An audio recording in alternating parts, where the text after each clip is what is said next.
Good afternoon. There are so many beautiful faces. I can see some of them without the light shining in my face. Good afternoon. My name is Melissa Merrick, and I am the new president and CEO of Prevent Child Abuse America.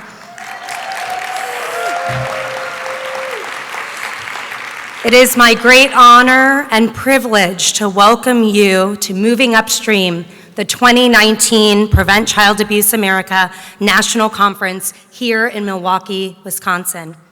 On behalf of our entire staff and esteemed board of directors, we thank you for being here. Before coming to PCA America just 2 short months ago, I spent about 9.5 years at the Centers for Disease Control and Prevention, working to prevent child abuse and neglect, and the past 7.5 years as the lead scientist at CDC for the Adverse Childhood Experiences portfolio. So there are certainly many familiar faces and colleagues among us here in the audience. But there are a fair number of new faces too, and I just want to let you know that I look forward to meeting you all in the coming days and for the wonderful work that we're going to do together in partnership in the coming weeks, months, and years. Before we get underway, I'd like to take this opportunity to recognize my amazing national office staff, and I would like to ask them to stand up and be recognized, and please join me in giving them a rousing round of applause.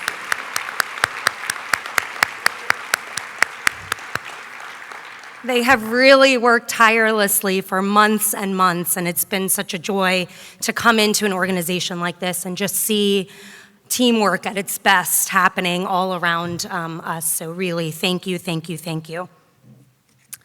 As I've already mentioned, the overarching theme of this year's conference is moving upstream.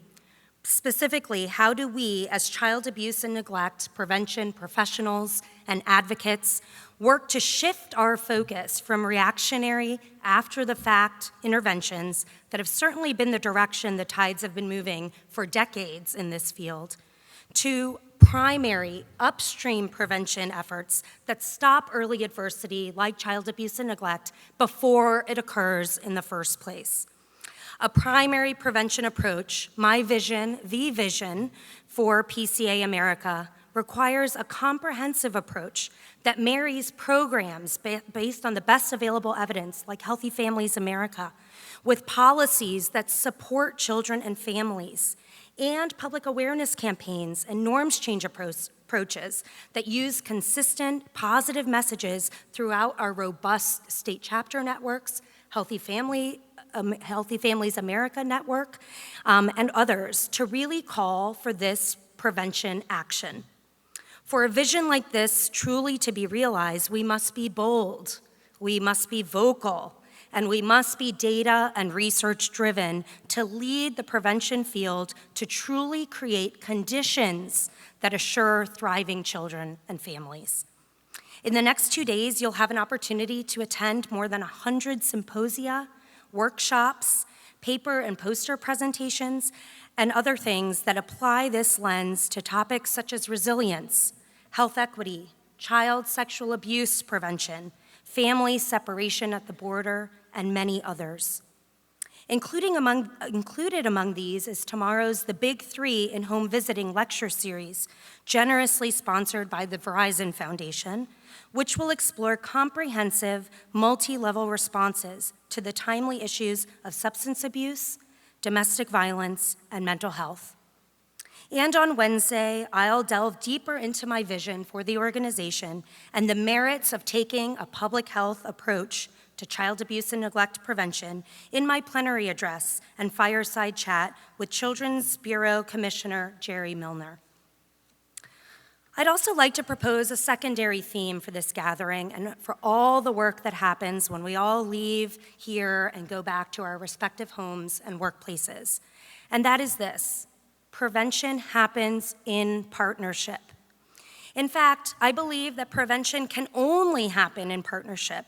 So I invite you to find and meet and start conversations with representatives from our national chapter network, our Healthy Families America staff and affiliates, and the nearly 900 other practitioners, researchers, and policymakers who are here among us this week.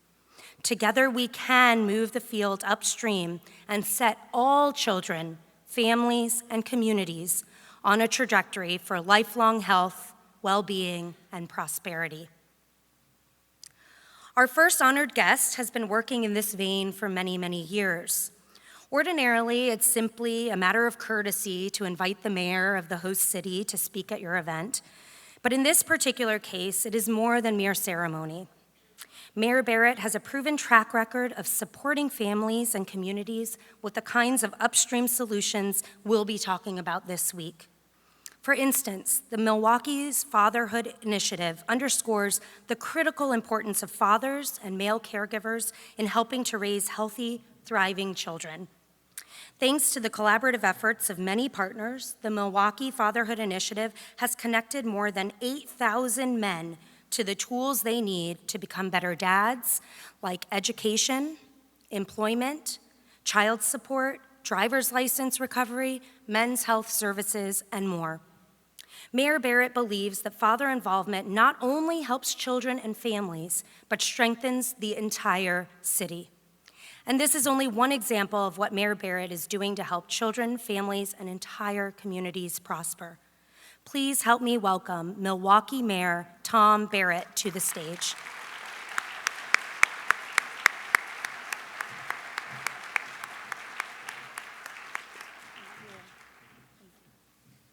Thank you, Dr. Merrick.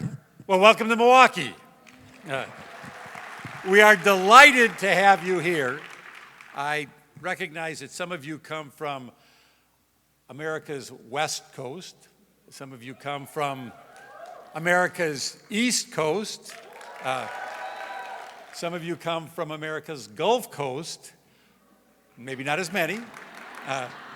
Well, I am here today to welcome you to America's Fresh Coast, because that's where we are, basically on the shores of the largest freshwater supply on this planet. And it's something we're very, very proud of. For years, we've had political debates about fresh water in this country, around this world. Our position is you can take as much fresh water as you want out of our Great Lakes, as long as it is in containers smaller than 16 ounces and it's fermented at the time. Then we're okay with it. But we really are honored to have you here.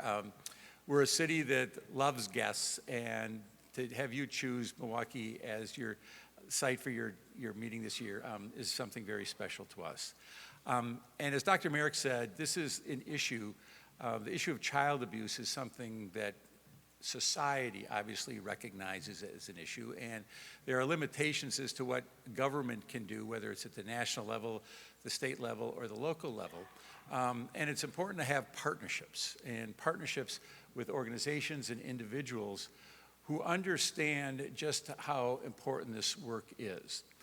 And in my career, I've had the honor of serving at the federal level and at the state level and at the local level. And the way I describe the local level is that this is the gritty level. We're not at 35,000 feet, we're not even at 5,000 feet. Sometimes we're literally in the trenches. And so the work that we have done here, as Dr. Merrick has indicated, really involves how do we connect with people in our community to address issues like child abuse, because I think, as probably everyone in this room has heard, hurt people hurt people. And we have to, as a society, as a community, do what we can to move upstream to deal with the issues that lead to conditions where there is more child abuse and neglect. And just yesterday, I was on our annual Alzheimer's walk, and I was with a family court commissioner who was talking to me about what he has seen as a family court commissioner, and the level of abuse among individuals that is visited upon the next generation. And again, I think we all recognize that that is something that we as a society have to deal with. And one of the ways that I have attempted to deal with it is through the Fatherhood Initiative that we have here in Milwaukee. And this is an attempt to reach men, and most of you are women as I look out there, not all of you, but most of you are women. And it was interesting for us when we started it, because I think many times for men, when they are not contributing to their child's life, it drives, it hits them in many different ways. And they feel isolated. And so the first couple of years when we had this, and we have hundreds of men that show up, I always felt that what was happening was that the men were there and I'd ask them how they got there. And oftentimes it was their mother that urged them to come, to be part of their children's lives. And the message we try to deliver is, regardless of what your relationship is with the mother of your child, it's still important for you as a male figure to be part of your children's life. And the example, the personal example I use is when I was a freshman in high school, I went out for the football team. And all of my friends made the team. And it was the worst moment of my life because all my friends had made the team.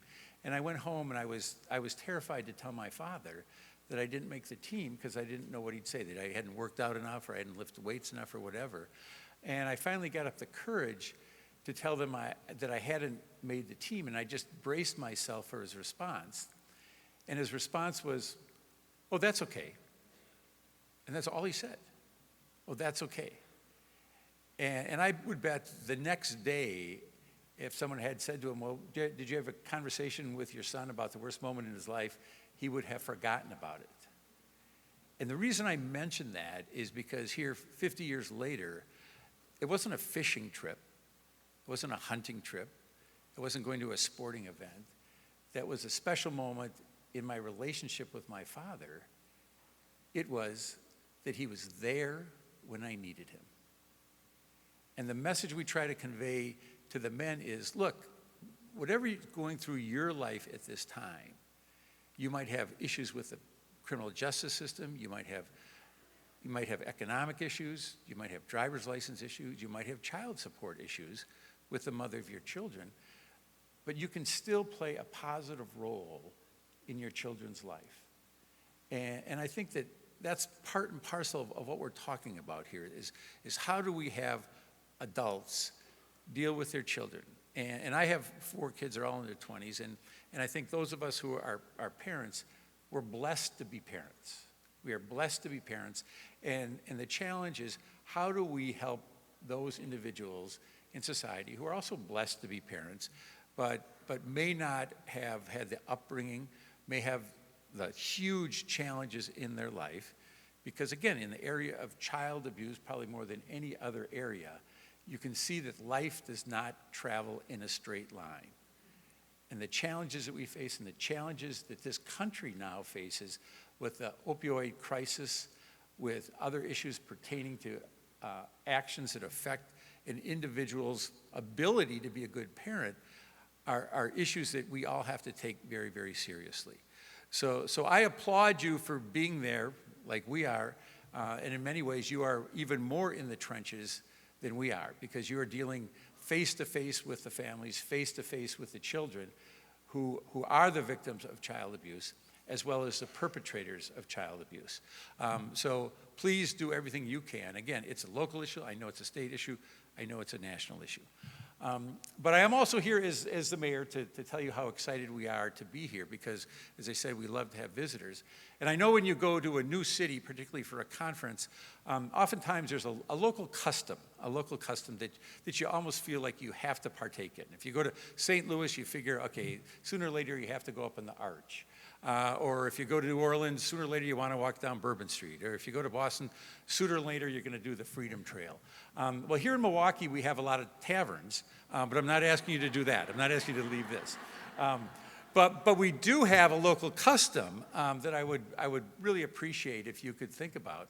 And that is, before you leave the city, if you can just take 1 minute, and make sure you've spent all your money. That is by far the most favorite local condition we have. So again, enjoy yourselves, and thank you for coming to Milwaukee.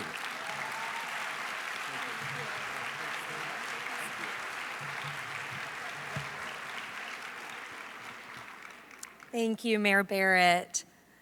Wonderful. And, you know, his words really, to me, just, again, speak to why it's so important, the work we do to prevent child abuse and neglect. We can achieve many of our nation's key health goals and tackle crises of the day like the opioid epidemic, suicide, other major 8 of the 10 leading causes of death have been linked to early adversity like child abuse and neglect. So really, again, thank you for being here to join us all in figuring out how we can get in front of it, how we can move upstream. You know, my husband was telling me in my talking points, you know, Melissa, salmon swim upstream and they're going against the current, you know, so it's really difficult to swim upstream. And I said, yes, you get it. Like, to prevent it, yes, we don't have a silver bullet. It's not like an aspirin we can take and we know exactly how to prevent it, but we know through comprehensive approaches, we know through solutions, through partners and partnerships, we can prevent child abuse and neglect from happening in the first place. So thank you, Mayor Barrett, and we look forward to partnering with you and Milwaukee and all the citizens of this great city in the future.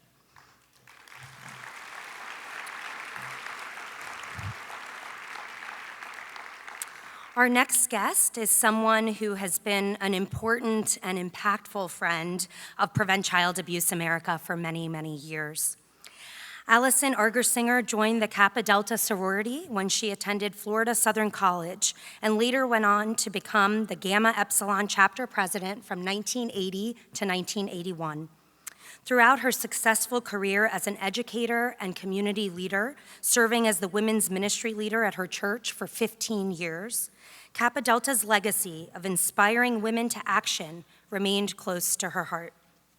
Since 1992, Alison has served at the national level of the organization, holding numerous appointments, and was elected to KD's National Council in 2011 as National Vice President of Membership.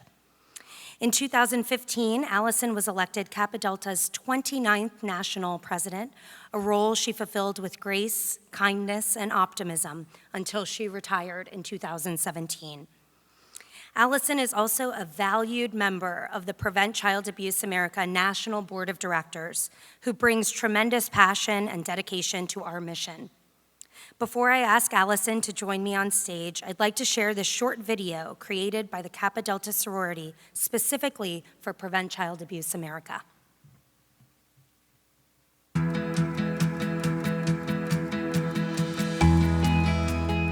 So as a survivor of child abuse, I love that Kappa Delta wants to prevent it from happening to others.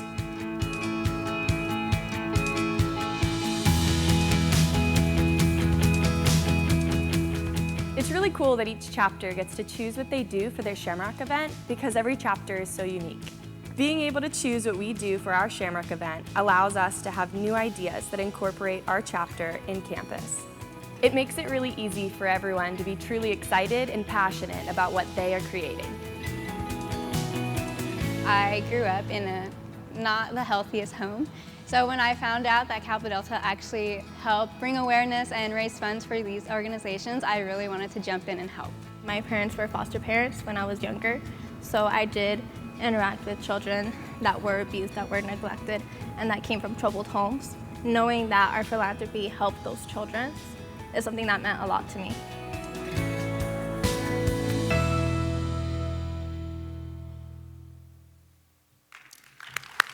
Please help me welcome Alison Argersinger.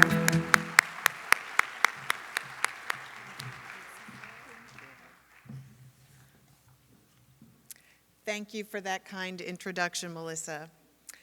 The video is a wonderful snapshot of the 38-year partnership between Kappa Delta and PCA America.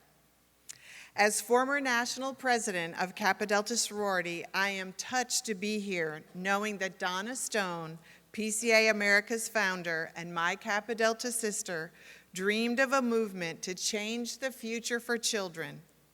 Her dream is coming true and is alive and well today. It is a privilege to be here with those who share a passion for the same cause, building healthy families and preventing the abuse and neglect of our nation's children. What you do is crucial to the happiness and development of America's children.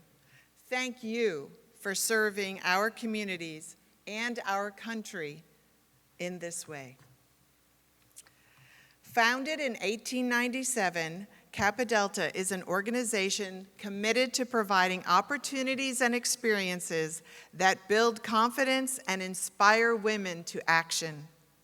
We have more than 270,000 members nationwide from ages 18 to 104, and this cause deeply resonates with each one of them. One of the many reasons women join Kappa Delta Sisterhood is to come together with others to be a force for good. Our members have a heart for service and strive to make the world a better place.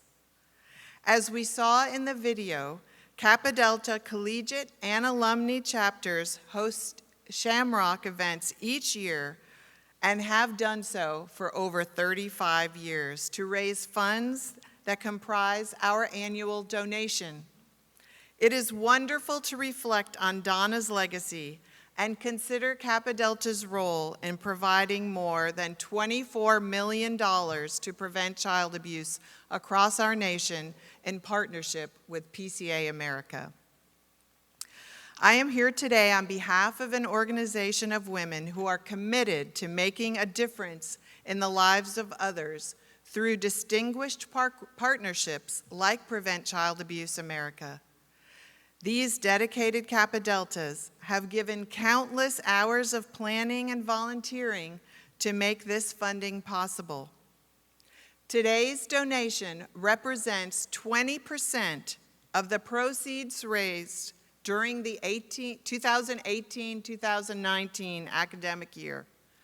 The other 80% of the funds raised have been donated directly to the child abuse prevention agencies in the communities where our collegiate and alumni chapters are, many of which are state chapters of PCA America.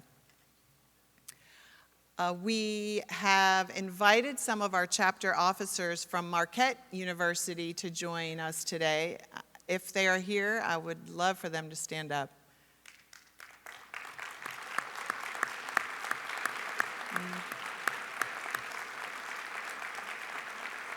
If they aren't here yet, oh, there you go. I was thinking most of you would be in class, and I was okay with that. It's wonderful. Our representative member of Marquette is a representative of the chapters nationwide, like 180 collegiate chapters all over the U.S. who have those projects and raise those funds for this incredible mission. Thank you for doing that. It's wonderful for you to see the scope of what you're giving to as well.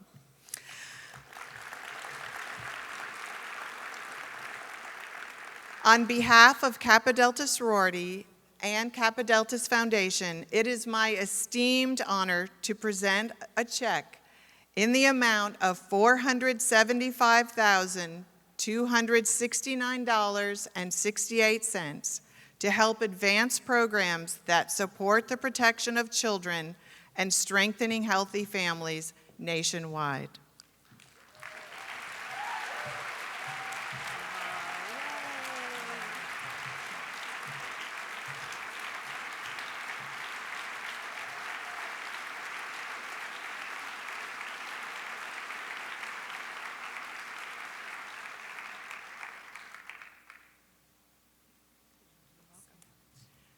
I just want to say, remember, this is 20% of what was raised, and wherever you are in the United States, you find a Kappa Delta chapter and ask for the other 80%.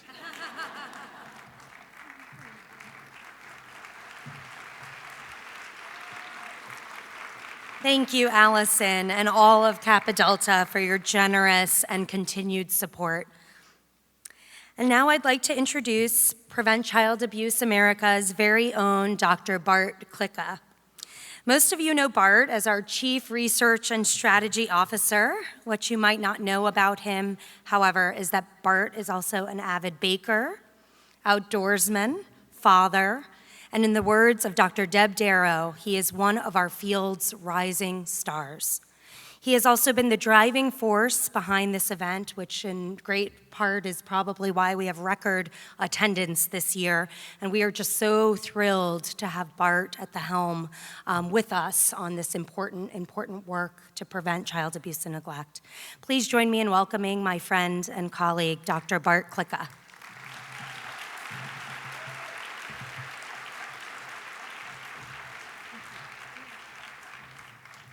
I thought I gave her the talking points where that was all cut out, but apparently not. So it's great to have everybody here, to look out to see everyone in the audience and see the culmination, really, of a couple years of work come to fruition. I do invite folks from the back. There's plenty of seating up here. If you're out in the hall, feel free to come in. We have plenty of seats, so if you have open seats, maybe try to wave people in. Let me just say really quickly how thrilled we are to have Dr. Melissa Merrick as our new president and CEO.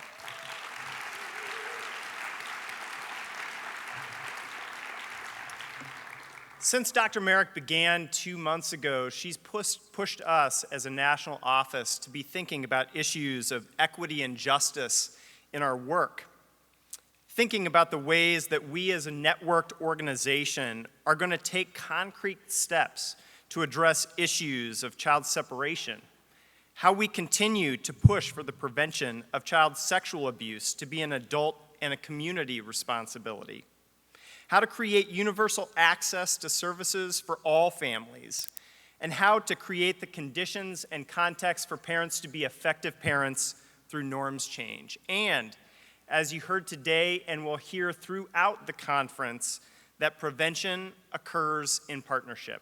That means all of you. No chapter, no organization, no single model is going to do this alone. We're in this together. So we have a great program planned over the next couple of days here. I get the fortunate and distinct opportunity to do some light housekeeping before we get going. To stay connected throughout the conference, make sure to download the conference app. You can download the app by searching Attendee Mobile or by scanning the QR code on the back of your name badge.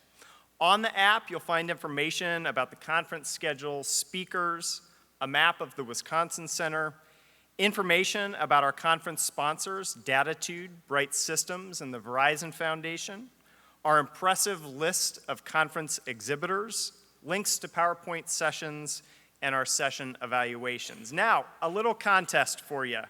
For the first 2 people who go onto the conference app right now and comment on the message board titled "Enter to Win" with the phrase "Moving Upstream Milwaukee," will win a $20 Starbucks gift card, and I will announce the winner after the plenary sessions.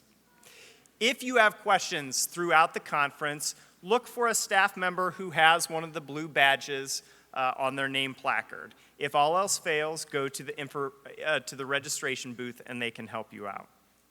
We are all going to be a close family of 1,000 for the next couple of days, and so we ask everyone to be on your best conference behavior. Space is tight in the plenary room and in the breakout sessions. If you want to sit with friends, I ask that you travel together and please don't practice seat saving. Especially for the plenary sessions on Tuesday and Wednesday, we will need your cooperation to get you seated as quickly as possible, so thank you in advance for your help with that. Immediately following our plenary session today, we'll walk over to Ballroom C and D, where we'll be having a reception that is generously hosted by the Prevent Child Abuse America National Board of Directors, so we hope that you can join us for that. So now I have the distinct privilege of talking about some of our awardees for the conference. So our first award that we're giving out is the Donna J. Stone Award. This award is given to an individual who has demonstrated an unsurpassed commitment to valuing children, strengthening families, and engaging communities. And among a very long list of nominees, this year's winner is Martha Brooks.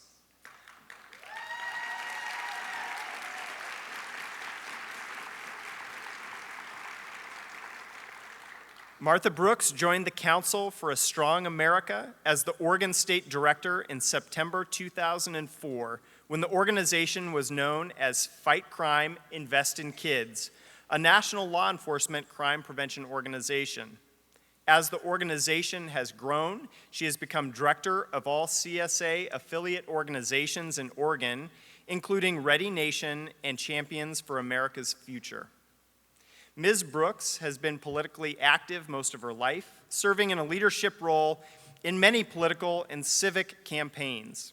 Currently, Ms. Brooks chairs the Early Learning Council Best Beginnings Committee and serves on the State Healthy Families Oregon Advisory Committee and the Oregon McVie Steering Committee. Previously, she served on the Oregon Early Learning Council and Oregon Youth Development Council, was a member of the Washington County Commission on Child and Families, and chaired Foster Kids Forward Washington County, working on child abuse and neglect prevention issues. She has also previously served as a founding board member for the Prevent Child Abuse Oregon chapter. I just want to read a brief quote from her nomination letter. Early childhood programs in Oregon, especially Healthy Families Oregon, would not have the funding or the legislative support they do today if it were not for the tireless efforts and passion from this amazing lady. She has a deep commitment to vulnerable families and knows what an incredible difference evidence-based home visiting makes. Martha shares her personal story about what brought her to the world of prevention in her efforts to strengthen families and advance the field of child abuse and neglect. Please help me welcome Ms. Martha Brooks.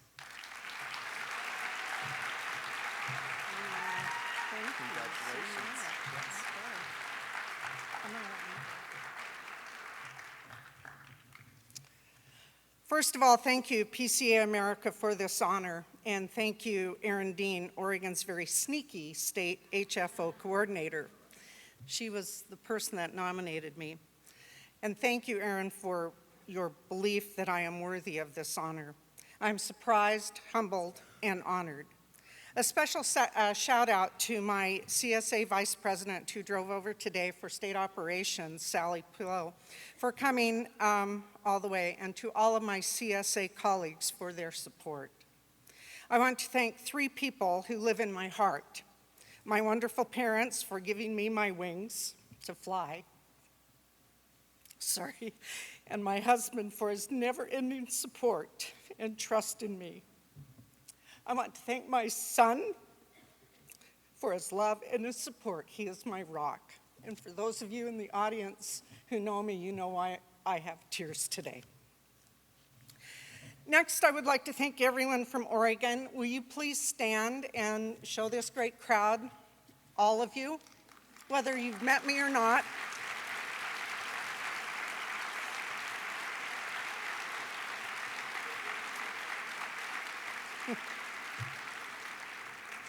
You are the ones who really deserve this award. You are the ones that day after day work with the families, the kids, the agencies and communities, trying to make their lives better, and sometimes with no more than a small satchel of information and materials and the faith that you can help them.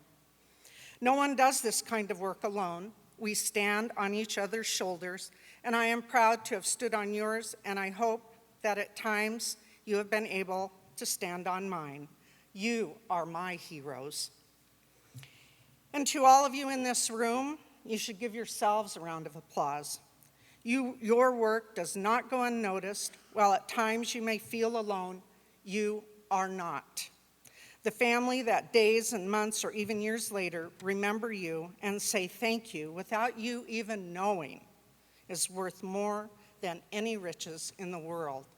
Thank you for the work that you do.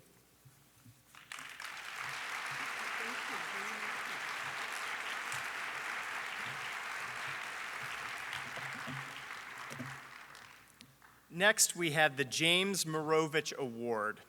The James Morovich Award is given to a Prevent Child Abuse America Chapter Executive Director for leadership in the prevention of child abuse and neglect.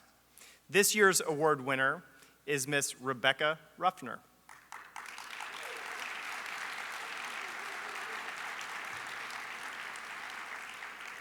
Becky Ruffner founded Prevent Child Abuse Arizona in 1989.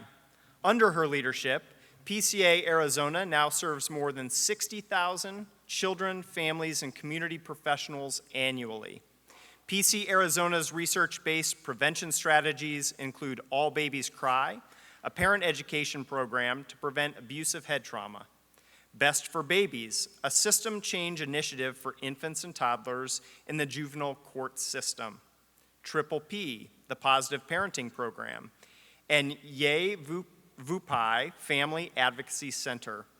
PCA Arizona's training include the statewide Child Abuse Prevention Conference, now in its 25th year, as well as multiple public health, law enforcement, juvenile court, and child welfare seminars throughout Arizona's 15 counties. Ms. Ruffner was recently honored with the Arizona State Bar Terry L. Chandler Award for Excellence in the field of juvenile law, the Children Action Alliance Champion for Children Award, and the Arizona Council of Human Service Providers Spirit of Prevention Award for Leadership and Advocacy on behalf of Arizona children, going above and beyond in the mission to prevent child abuse. A quote from her nomination letter: "Becky Ruffner is the rare visionary who can both perceive big picture needs and implement detailed solutions. Just as importantly, she is a galvanizing leader who inspires positive action in service of children and families." I believe that Becky understood the meaning and value of collective impact long before it was a common term in social services. She realized decades ago that to truly provide a statewide reach and impact in a state as large and diverse as Arizona, she had to partner with other like-minded quality organizations. And she has done exactly that. Becky is deeply respected by all of us throughout the chapter network, and her leadership, creativity, passion, and knowledge will be deeply missed as she approaches retirement at the end of this year. Please help me recognize Mrs. Rebecca Ruffner.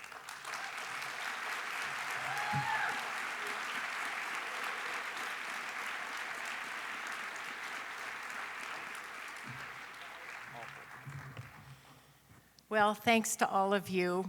I have a very short time window to say a lot of things. First of all, I'd just like to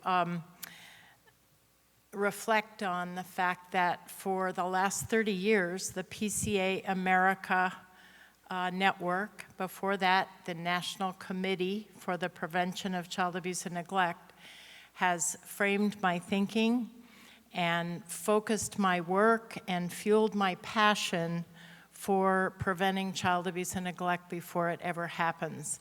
I've focused on very young children and families to get parents off to a good start in the beginning of life, and I've been fortunate to work with people all over my state. Someone referred to me recently as having a lot of bugs on the windshield. I go to where the work is and engage anyone who will work with me. It's been really the centerpiece of my whole professional career to be part of the PCA chapter network. I will miss all of you very, very much, but just remember, my mother went into hospice recently with her laptop at 99.6 years of age, and I'll be around. Thank you all.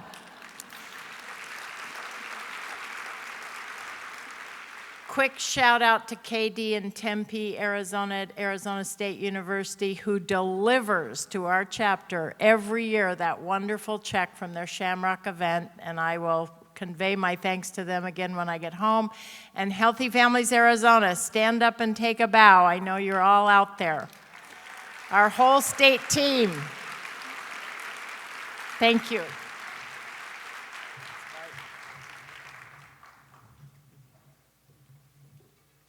So now, on to our plenary session. We are thrilled to have Leslie Crutchfield with us today, and I was asked to just say, well, how was it that we got Leslie to come speak at our conference? Why Leslie? And we were at a board reception after one of our board meetings, and one of our lifetime board members, Sue Ellen Freed, cornered me. If you don't know, Sue Ellen Freed was instrumental. She was friends and close acquaintances with our founder, Donna Stone, helped found one of our first chapters in Kansas. And so when Sue Ellen talks, you listen. And she said, Bart, I've got a book for you. "You need to read this book about how change happens." And of course, I smiled and said, "Wow, thanks, Sue Ellen." But in my mind, I'm thinking, great, a board member just gave me a homework assignment. So I put the book on my desk, and I'm heading home on the train the next day, and I put the book in my bag, and I'm on the train ride home, and I started reading the book, and from that point on, I didn't put it down, because it talked about the things that we as a field need to do, inclusive of how is it that we create the types of norms change that we need to really move upstream and prevent the abuse and neglect of our nation's children. So I am thrilled to have Leslie Crutchfield with us today. She's an author, educator, executive director of the Global Social Enterprise Initiative at Georgetown University's McDonough School of Business, and a senior advisor at FSG Social Impact Consultants. Her 3 books include How Change Happens, Why Some Social Movements Succeed While Others Don't, Forces for Good, The 6 Practices of High-Impact Nonprofits, and Do More Than Give, The 6 Practices of Donors Who Changed the World. She was previously a managing director at Ashoka, the global venture fund for social entrepreneurs, and she co-founded a national nonprofit social enterprise in her 20s. After Leslie's remarks, we're going to have a few remarks by Reverend Darrell Armstrong, and then they're going to sit on stage and have what we're calling a fireside chat, which is a very candid conversation about some of the themes. So without further ado, please help me welcome Ms. Leslie Crutchfield.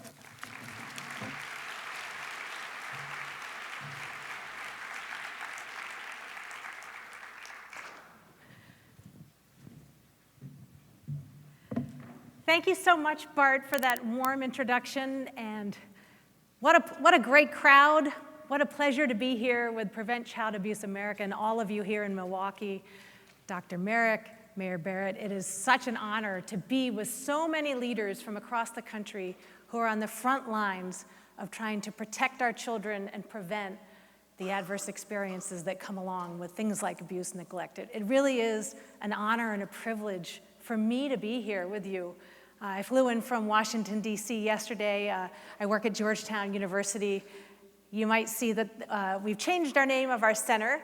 We're no longer the Global Social Enterprise Initiative. We're Business for Impact at the McDonough School of Business. And while our name has changed, our mission remains the same. We believe in the power that business can be a force for good and help drive social and environmental impact. And for the last several years, I've been studying this question of how change happens. And we've been looking at movements, the big movements of our lifetime, trying to understand why some have been successful and some haven't. And today we're going to talk about change and how that relates to you.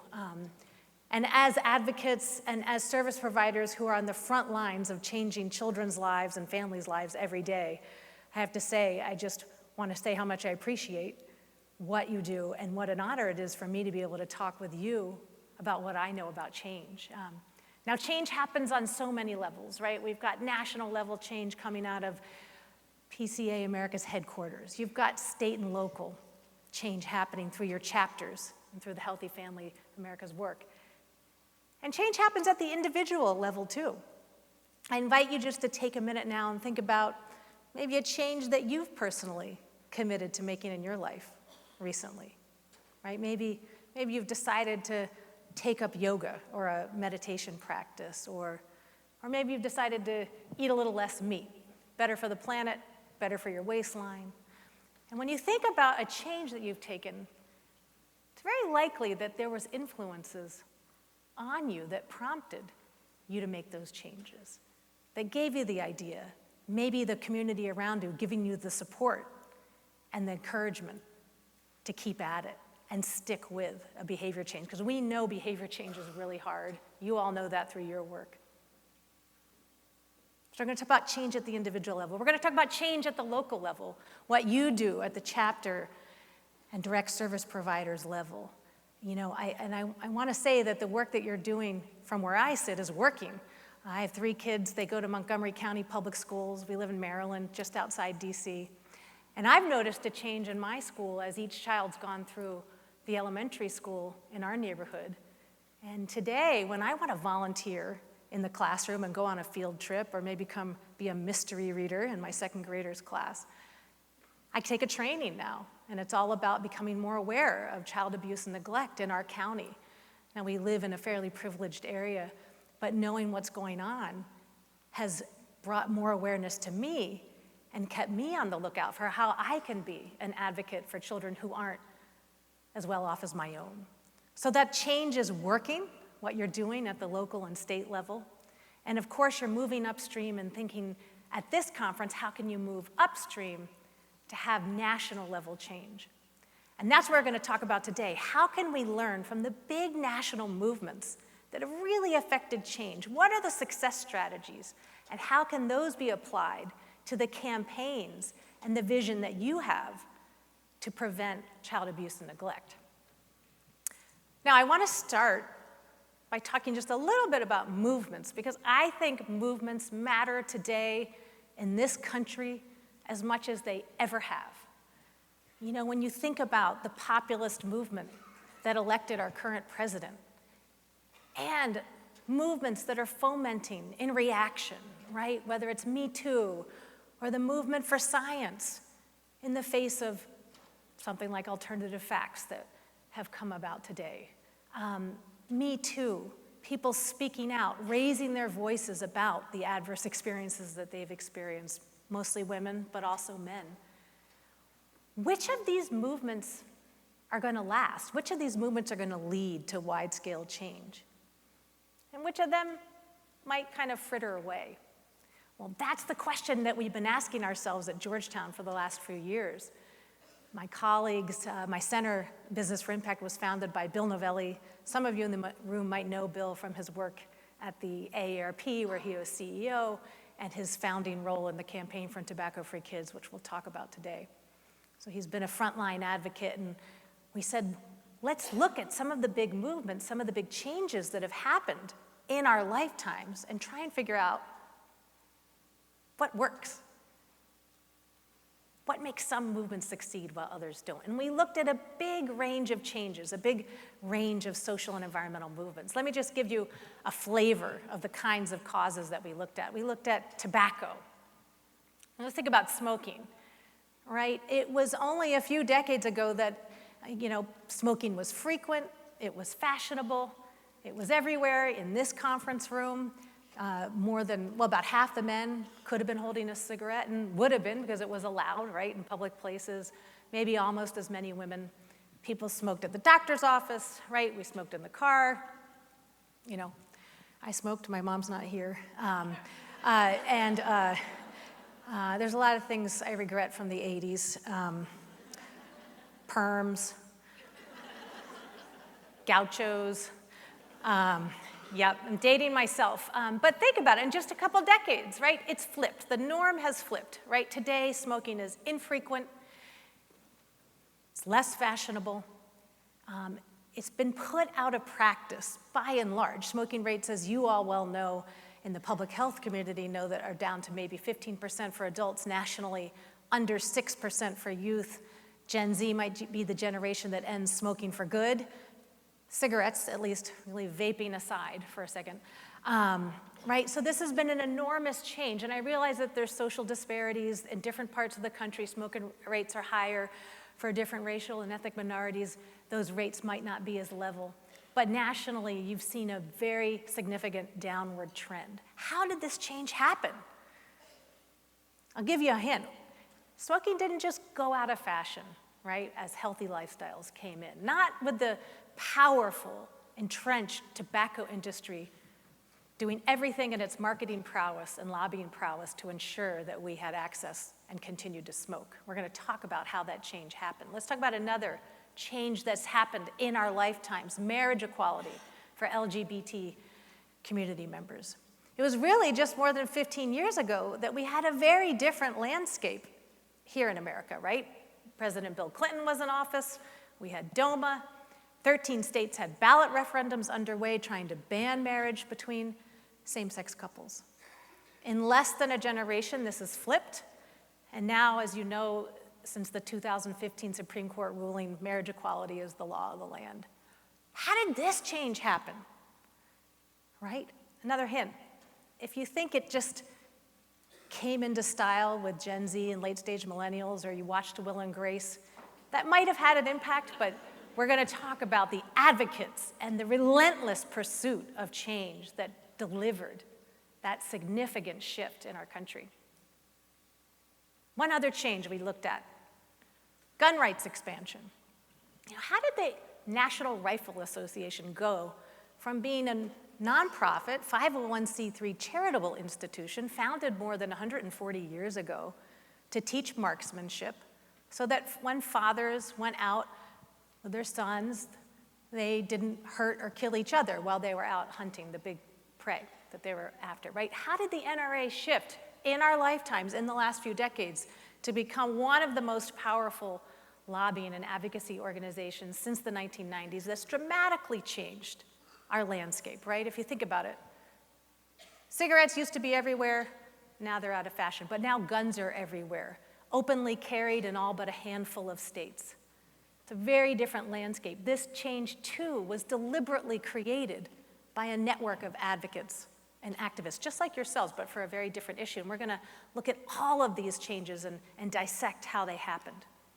Now, this is a list of the changes that we explored in our book. And as you'll see on the black side of the screen, we've listed some of the big changes that have happened in the last 20 or 30 years. So it had to have happened since the 1990s. We didn't go back all the way to the Civil Rights Movement or to the first Earth Day. We really wanted to understand, how does change happen today in the post-Tea Party current social, political, economic circumstance, right? So the changes on the black side of the screen have definitively happened, and the changes on the red side of the screen are changes that are in progress, or maybe they're stuck. And we wanted to look at both sides of the equation. We wanted to understand, why has gun rights been so successful in the last few decades, but gun control, gun violence prevention, been relatively stymied until very recently, and we'll talk about that. How is it, if you're an environmentalist, we solved acid rain in North America, but now we're stuck trying to cut carbon, right? So why do some changes happen and some changes don't? And the last thing I'll say as we look at this list on the screen is that you might look at some of these changes on the black side of the screen. If you could put the screen back up, the slide back up, please. If you look at some of the changes on the black side of the screen, you might say to yourself, I am so glad that that change happened. And you might look at some of these other changes and think to yourself, I hate that that change happened. We're not going to talk about that. I was raised 3 things not to talk about with people I've just met: money, politics, and religion.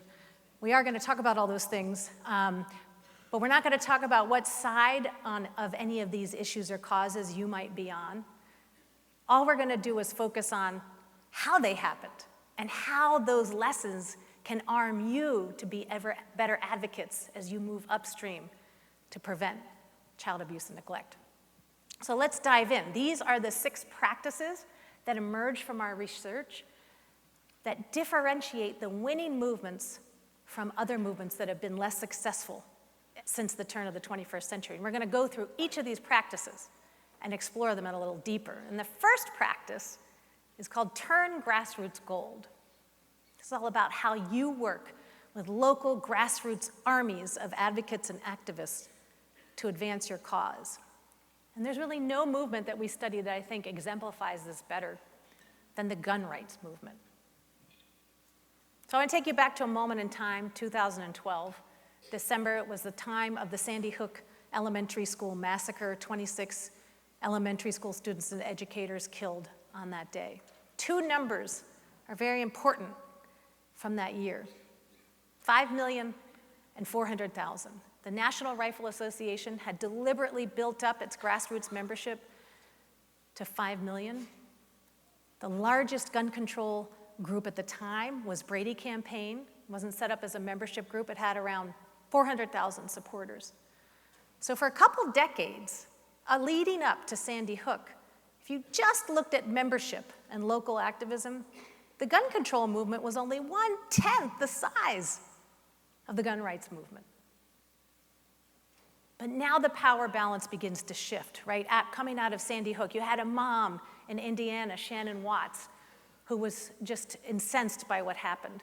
And she put out a Facebook page. She was a stay-at-home mom with 4 kids and said, join me. Started Moms Demand Action, started creating chapters state by state. By 2014, she merged up with Mayor Bloomberg's Every Town for Gun Safety and with the Mayors Against Illegal Guns initiative. When we were finishing the research for our book a year ago and a little bit, they had grown to about 4 million supporters by around 2017. Then, after Parkland and the tragedy with the Marjorie Stoneman Douglas Stoneman High School, the young people, the Gen Zers that joined that cause, for the first time in the last 18 months, the gun control movement has more than 5 million members. It has now outweighed the gun rights movement. Again, if you just look at local grassroots activism. And it's because of that imbalance that's existed for so long is one of the things that it can explain why gun laws have changed the way they have in this country. And it's because of the righting of this balance in the last really 12 to 18 months that there's a chance that the pendulum might switch back to where it was. If you remember, it wasn't that long ago. It was 1993 when Congress passed the assault weapons ban, right? You had the Brady Bill. And that was a time when public opinion and public policy were more aligned, because we know through the latest Quinnipiac polls that 95% or more of Americans support stricter gun measures. Republicans and Democrats, gun owners and non-gun owners alike.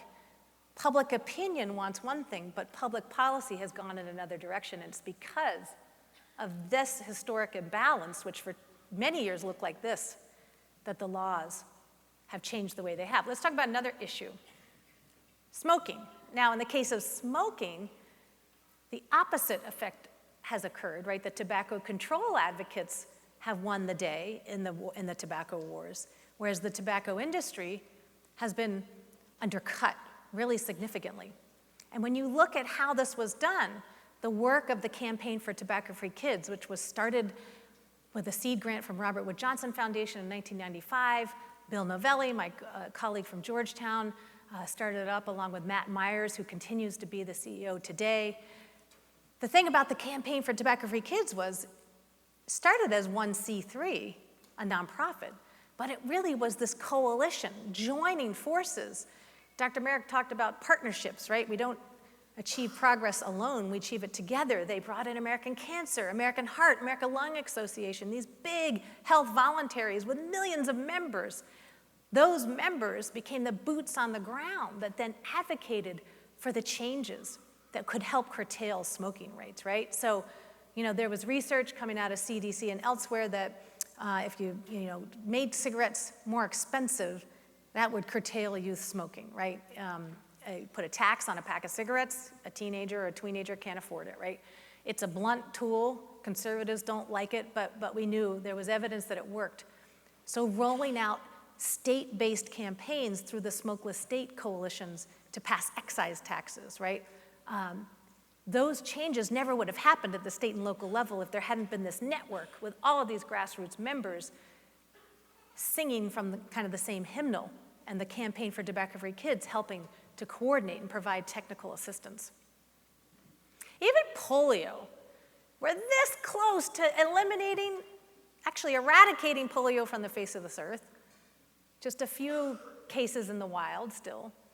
And when you talk to leaders in the Global Polio Eradication Initiative about why, 201, they'll tell you it's Rotary International and its network of 33,000 chapters and millions of members in every country on the face of the earth that can explain why we've made so much progress against polio. When Dr. Bruce Aylward and I were talking and I was interviewing him for the book, he was the longtime intrepid leader of GPEI. He said, Bill Gates and I would never take a meeting anywhere in the world with a country president or a minister of health without a Rotarian by our side, because we knew they had the gravitas and the ability to build the political and social will to make polio eradication a priority in those countries. The money alone isn't going to solve it, right? And you can't legislate yourself into solutions to big public health challenges like this.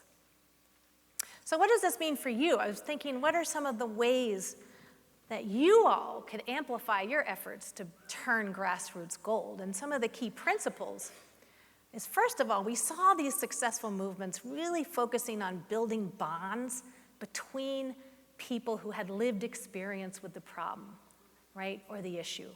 So, with smokers and family members who might have lost a loved one to lung cancer or another disease. Gun rights, they spent a lot of time at gun shows, clam bakes, shooting matches, right? Which leads to another thing, engage your members in meaningful experiences, social experiences, political, personal, make it personal, make it fun. I loved seeing the video of your Shamrock events that the sorority puts on, right? This can be engaging and fun, and even though it's a serious and tragic issue in many ways that you're trying to confront through your work. And last but not least, create communication lines so that your network can communicate together with each other as well as with headquarters, right? It's not just about headquarters dictating out, okay, it's time to get this mailing out or sign this petition. It's building a community and a network so that you can create a whole that's greater than the sum of the parts. And that's what winning movements do with their members. All right, let's talk about this next practice. It's called Sharpen Your 10, 10, 10, 20 equals 50 vision. It's a tongue twister.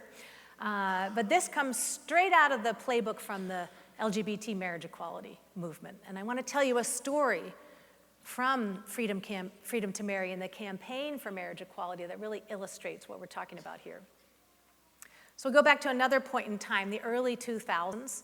That was back in that time when we had DOMA. We had all those states trying to ban gay marriage, right? The only place in the early 2000s in this country where it would be legal to wed if you were gay was Massachusetts.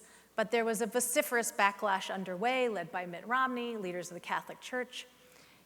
And the advocates who care about this issue were really stymied. They're like, we're really on the ropes, right? Gay marriage did not look inevitable at that moment in time. It looked impossible. So they gathered together in a conference room in Jersey City at the invitation of Tim Gill, a mega donor involved in the issue. And it was Freedom to Marry and ACLU and GLAAD and Lambda and so many organizations that were really invested in this fight. And they said, what are we going to do? What can we do? And they said, let's do a thought experiment. What if we divided up the country and we said, let's take 10 states and maybe we can try and defend and even actually get more states to allow marriage, right? And then we'll take 10 states and we'll just go for civil unions, right? Vermont had just created this new thing called a civil union. It was kind of separate and unequal, but better than what gay couples had until that point, right? Which was nothing. Let's go to 10 states and just try and get relationship recognition laws.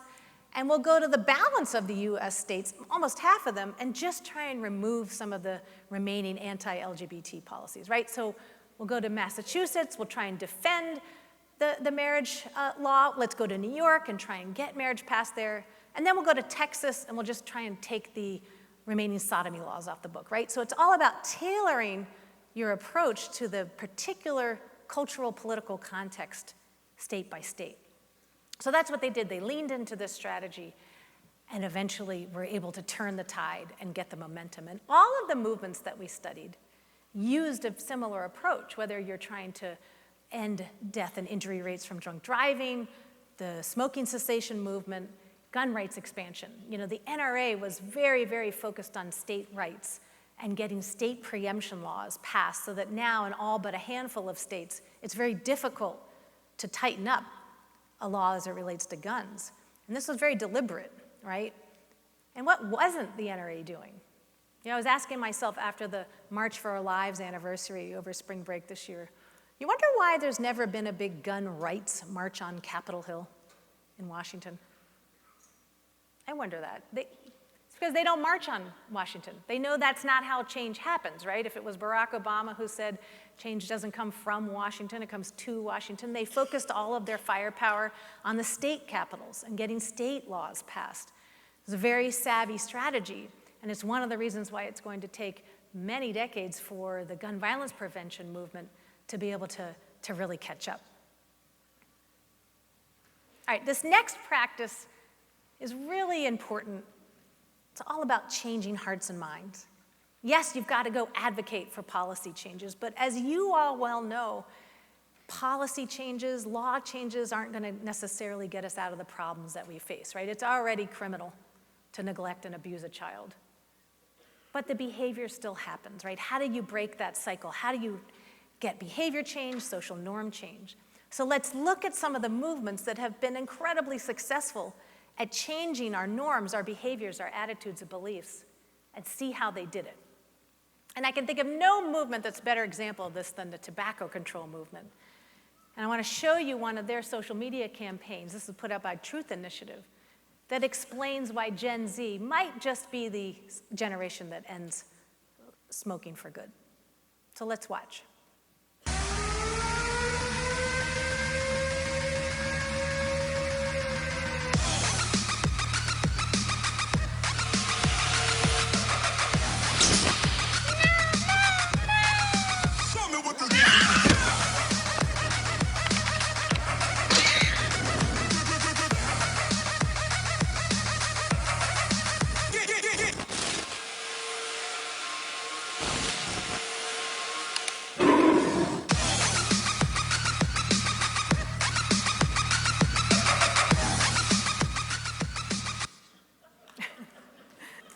All right.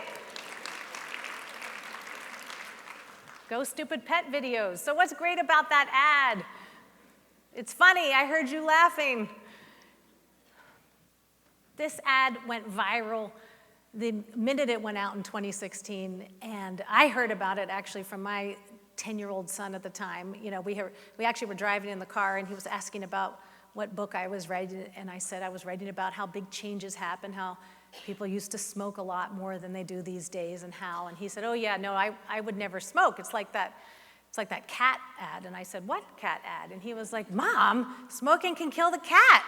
And it's like, how do you know this? And so, of course, when we got home, we had to jump on YouTube and search up Catmageddon, and then we had to watch it a couple more times, and then we started searching other Stupid Pet videos, and it's addictive, right? And the reason why this campaign, among others, has been so successful is because it has some very distinct qualities that exemplify the best of marketing that we do in the private sector.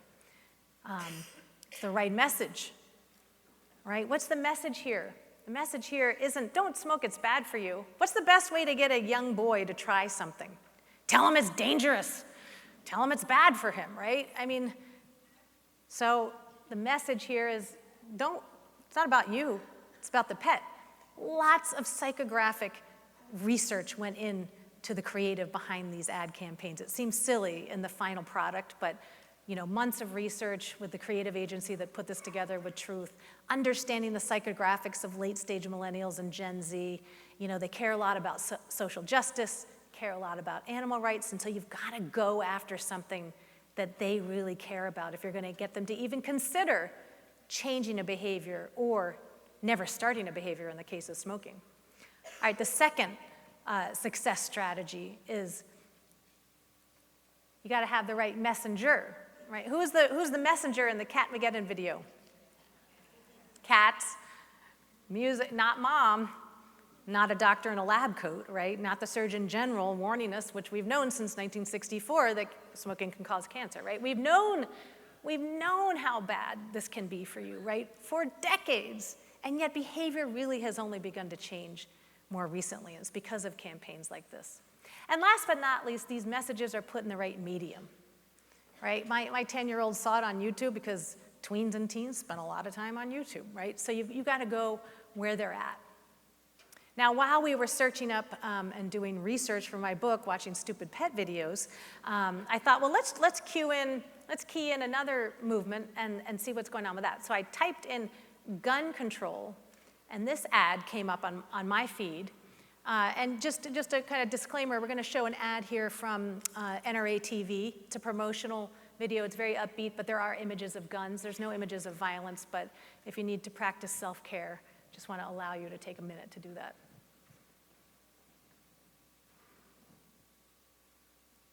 Okay, so let's see what the NRA has to say. We're millions of average, honest Americans. We're moms and dads who want to live in safe neighborhoods and send our kids to safe schools. We're Republicans, Democrats, Independents, and none of the above. We're every color, creed, faith, and occupation. We're American from every walk of life. But we're united in our belief in the Second Amendment that keeps our families safe and our country free. The NRA is fighting for vendors like myself, making sure we have a place of employment, places to employ other people, fighting for the rights of individuals to enjoy the freedoms that our forefathers enjoyed and that hopefully my kids will enjoy later on. It's a little hard sometimes for a father and son to just get out and just hang out together. I want him to understand guns aren't what you see on TV. I got grandkids. The country I grew up in is gone, and I want it back. In all of freedom's history, there has never been an organization quite like the National Rifle Association of America. No other people are so alert, so vigilant, so unafraid to take a stand and go out and fight for what's good and right. We, the people of the National Rifle Association, represent the very best of America's strength and of America's character. So what's the NRA selling? Freedom, America, patriotism, apple pie. It's upbeat. They want you to join. They're diverse. There's women, there's men, there's people of color. This is not your stereotypical view of what you thought maybe an NRA member looked like, right? So they're trying to combat these notions, and they're trying to get at a very fundamental emotional connection with the audiences. And each of the movements that we studied found a way in with the audiences that they were trying to influence, right? With NRA, it's been all about freedom and connecting the idea of being able to own and access a gun with a fundamental American right, right? With tobacco is about truth and the truth behind tobacco. For drunk driving, you know, I think about the designated driver campaign and Friends Don't Let Friends Drive Drunk. MAD, Mothers Against Drunk Driving, didn't come up with that. That was a Canadian innovation. But because Mothers Against Drunk Driving had chapters in all 50 states and local activism, they were able to make that behavior change go viral long before we had the internet that made it so much easier, right? With the LGBT marriage equality movement, love became the central universal value behind the movement. And this flip came, it was a big departure from how advocates had been approaching the marriage equality cause up until the early 2000s, in that moment that I described a minute ago. You know, up until the early 2000s, it was very rights-based, right? You discriminate against me because you will not allow me to marry my same-sex partner, right? And then they said, okay, well, if we really want to start changing laws and reversing some of these bans on gay marriage and fight in Massachusetts and do these things, we got to figure out how we're going to convince more of middle America to be on our side. And so they started doing some polling. And they would ask, you know, do polling to ask a straight person, okay, why do you get married? Well, I got married because I want to be committed to my husband for life, and we want to be married under the eyes of God. We want to raise our children out in the community. Why do you think a gay person wants to get married? This is in the early 2000s. Number one answer, I don't know. I never thought about it. Number two answer, maybe so they can visit their partner in the hospital if they're sick, right? And so that's when the light bulb went off for the Freedom to Marry advocates. They realized we want to get married because we're in love, just like different sex couples, right? And so they made love the centerpiece of all of their social media campaigns, like going back to that fight in Massachusetts, right? In Massachusetts, you got Catholicism, but there's actually two religions in Massachusetts, Catholicism and hockey. So they found two hockey moms raising their son who happened to be a state champion, right? And so the ad was the moms and the sons celebrating on the ice after the big win, and their story of getting up at 5 in the morning and freezing their butts off at those practices. Thank God none of my kids got into ice hockey. And changing the norm, you know, just like all the other families, right?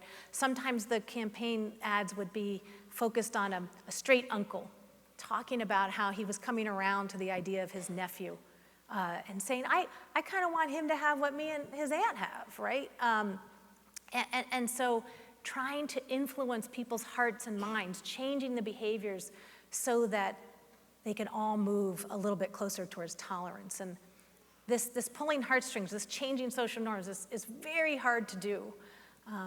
And often the behavior that you've got to change are not people that are under your particular umbrella, right? They're not necessarily in your tent. I think about the Me Too movement. Now, it's always been criminal, right, to sexually harass, to assault women and anyone in that kind of behavior. Yet the behavior's rampant. So it's really a norm change, right? And who has the most power over men to change norms? Other men, right? So thinking about how do you reach those audiences. That's why I love the work that you all do, looking at, whether it's the Fatherhood Initiative or, if looking at an issue from all different sides. All right, now break from business as usual is all about how companies play a role in these movements, not just as the opponent, like in the case of tobacco industry or the gun industry, but also a playing ground for change. We found 4 ways that companies play a role in these movements. Some of them are first policy movers, right? If Bank of America decides to recognize same-sex partners on their health benefits packages, then that affects 200,000 of their employees, but millions of family members, right? Sometimes companies were advocates, educators, signing on to amicus court briefings, taking out ads, funding through traditional philanthropy. In a few cases, the third way is through product innovation, right? Nicorette gum, interlock safety ignition devices. These are all, innovations that can contribute to a change. And last but not least, we found the different ways that businesses today are much more exposed to consumer and individual activism because of the democratizing effects of internet-based technologies.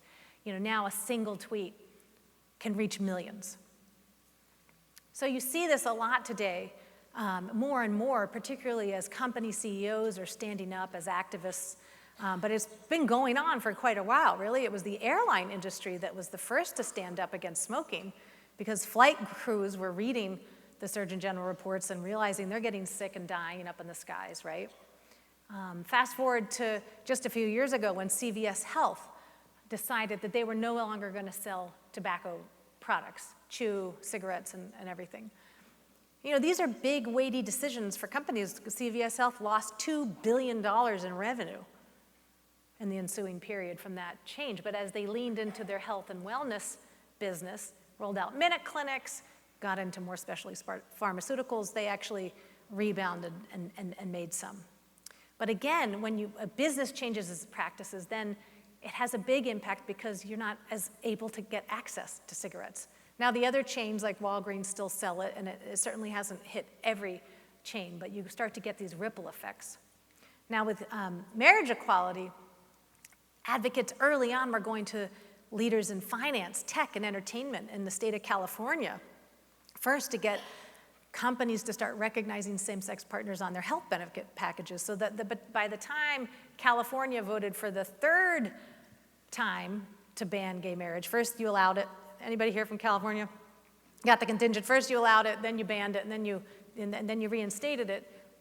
80% of the people working in the state of California got these benefits if you were LGBT. So the norm had shifted, right? And now it's just gone mainstream with all kinds of companies getting behind these messages. Today we're seeing a lot with gun control, right? Hearing about Walmart no longer selling certain kinds of ammunition, voluntarily raising the age at which you can purchase firearms, not selling assault weapons, Dick's Sporting Goods following suit, right? These actions are being taken by corporate leaders. In fact, going back to the changing hearts and minds, some of the new gun violence prevention ads are really taking advantage of this. This is an ad from Moms Demand Action.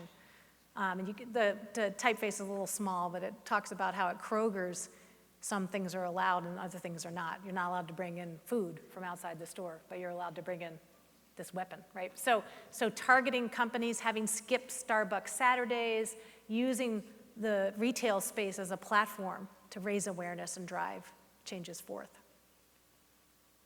All right, so let's talk about the last 2 practices. Reckoning with adversarial allies is about how you interrelate with all the other nonprofit and advocacy groups that are in the child welfare space, right? And you know, in every movement, whether you're winning or whether you're struggling, there's strife, right? You're competing for grants, you're competing for government contracts. There's limited resources, right? There's limited mind share out there.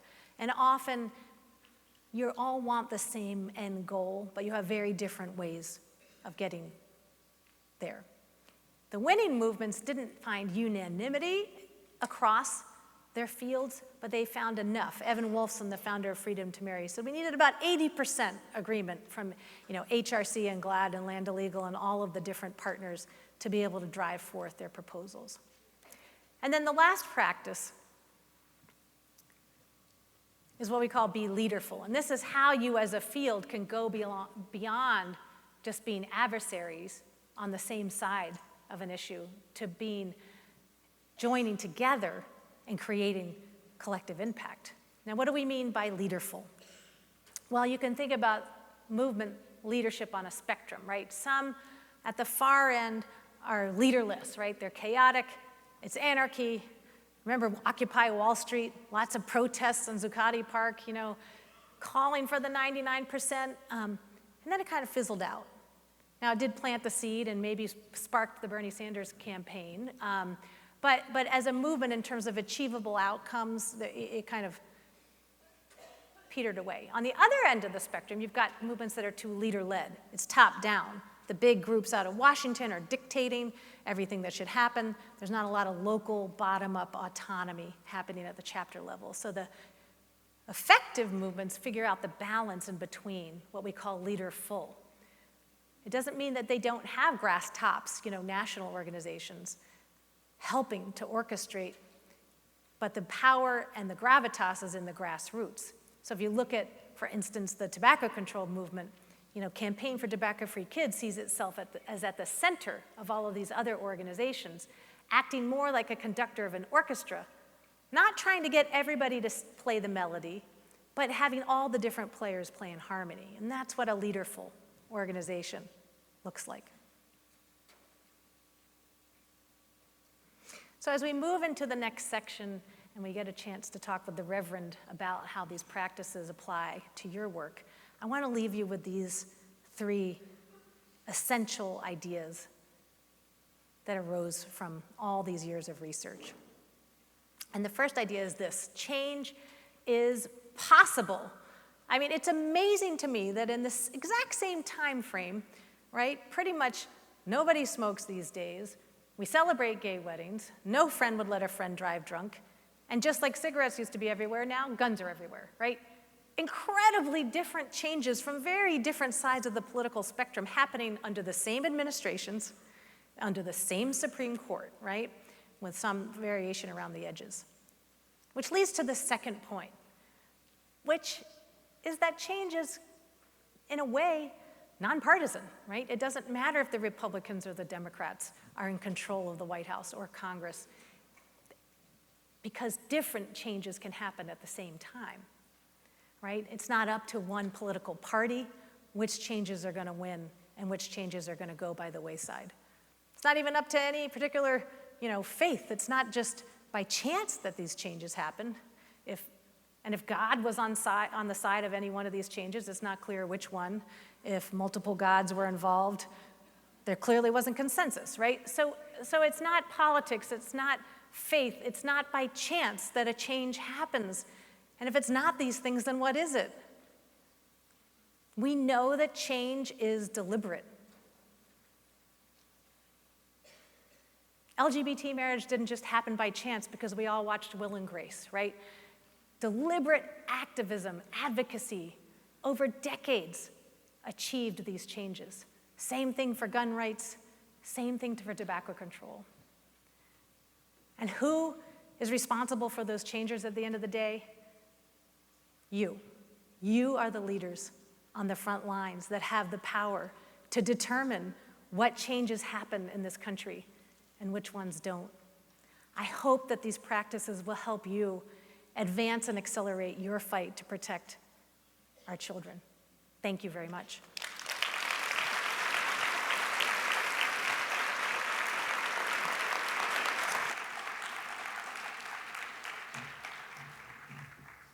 So I'm reminded of a brief story. My oldest daughter, Lucy, she's 7 years old. She's a very rule-governed child, and when we were living in Montana, I had picked her up from childcare one day, and we were pulling up to our house, and we were sort of rolling up to the curb, and I had unbuckled my seatbelt before we came to a complete stop. And all of a sudden, from the back of the car, I heard, "Daddy, what are you doing?" And I sort of was startled, and I said, "Well, what are you talking about?" She said, "Daddy, we wear a seatbelt when we're riding in the car." So I get out of the car, and I'm chuckling to myself as I walk around the car to then go unbuckle her from her NASA-approved car seat. In her lifetime, she can't fathom a time where seatbelt use wasn't the norm. When I talk to my mom about this issue, she reminds me of times where when she was a little kid, they would fight to figure out who got to sit in the back window as cars were approaching behind. My daughter Lucy can't fathom a time where seatbelt use wasn't the norm, and I think that within our lifetime and within her lifetime, we can create the normative change where we're talking about child abuse and neglect in the same way. Whether we're talking about corporal punishment, whether we're talking about child sexual abuse, or whether we're talking about universal accesses to services for all families. So next,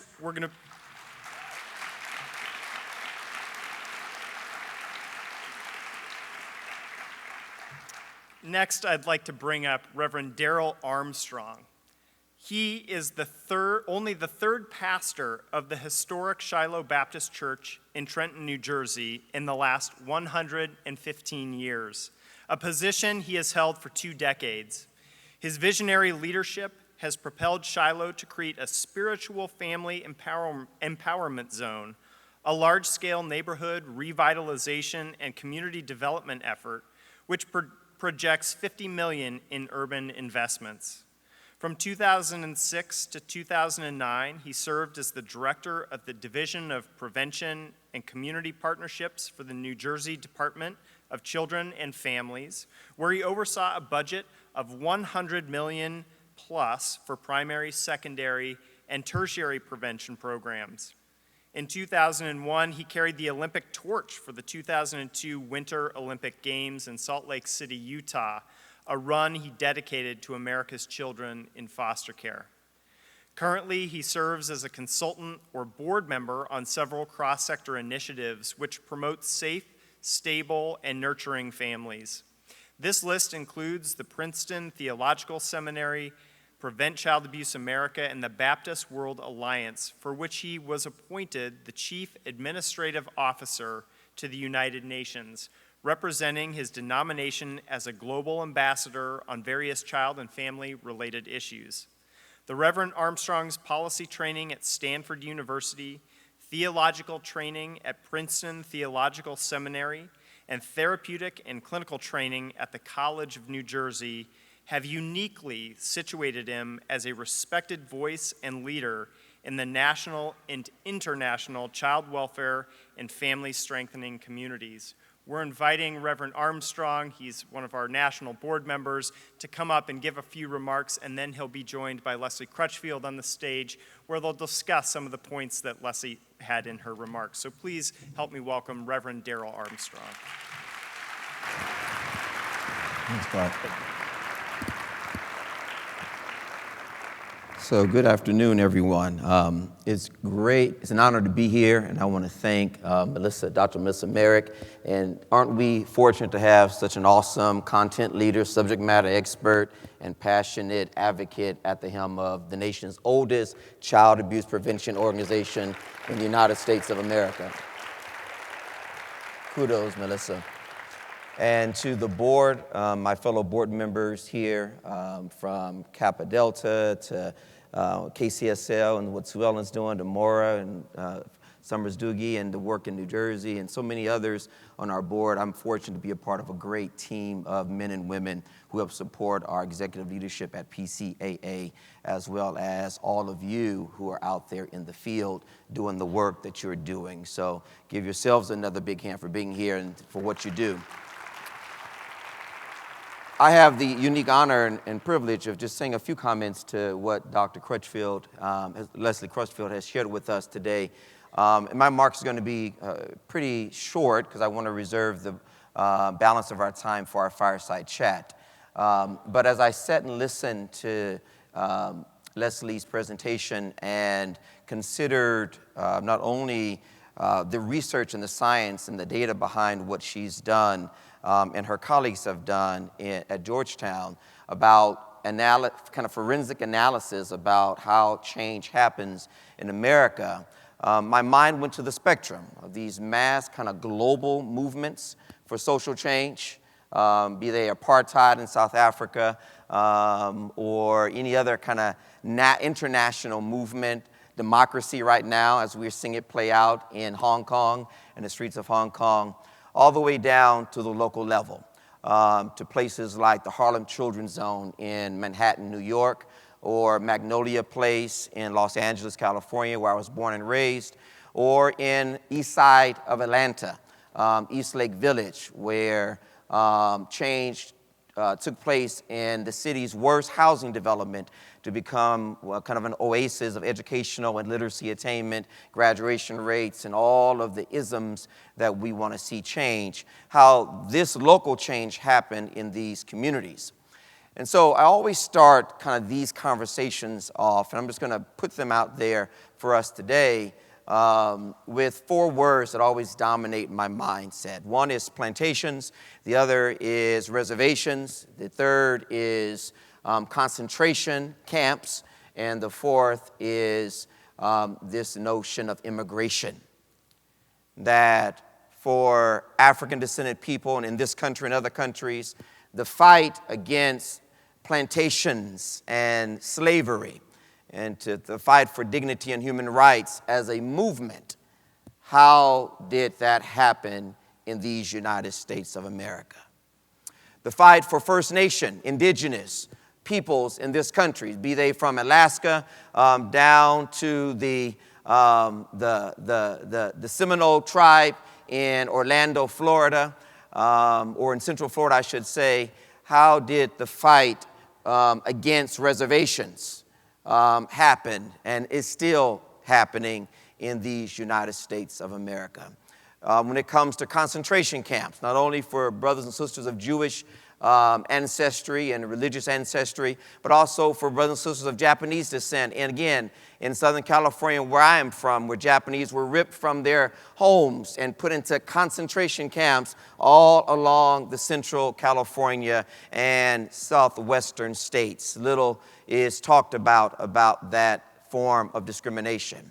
Or whether it is immigration policy, where we are seeing children ripped out of the arms of out of mothers along the border, and are their parents sent back to wherever, quote unquote, they came from, and the state assuming the right to raise these children in a way that is horrific to watch and a challenge to see.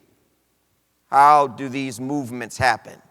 And often the issues surrounding them are issues of poverty, issues of race, issues of socioeconomic status. And so the number one predictor of child abuse, as we know, is poverty. The number one risk factor is poverty. Children are not in foster care because of physical abuse per se. They're in foster care because of the issue of neglect, not enough food on the table, no roof over their heads, and the clothes on their back perhaps insufficient. And so when we think about the change that we need to make for America's children, I am just a believer that the greatest threat to American democracy is not on foreign shores and fighting Al-Qaeda and ISIS. The greatest threat to America's democracy is right here in the 50 states in the disintegration of our families. And if we make families stronger in the United States, we will make America stronger. And so the issue is, how do we make families stronger?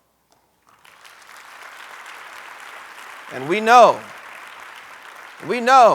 how to make families stronger. Give them the resources before they get into crisis, as opposed to waiting until they get into crisis to give them resources that they need. So from the macro level to the micro level, how change occurs is really why we're here today. So Leslie, I want to thank you for setting the stage for an awesome conversation in 48 chapters across America in our Prevent Child Abuse Network. Thank you.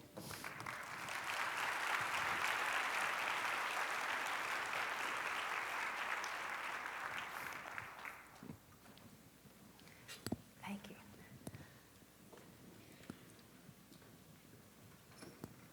So it is, for the next 20 or so minutes, my distinct pleasure to be able to just sit and muse with you over some of what you've presented here today.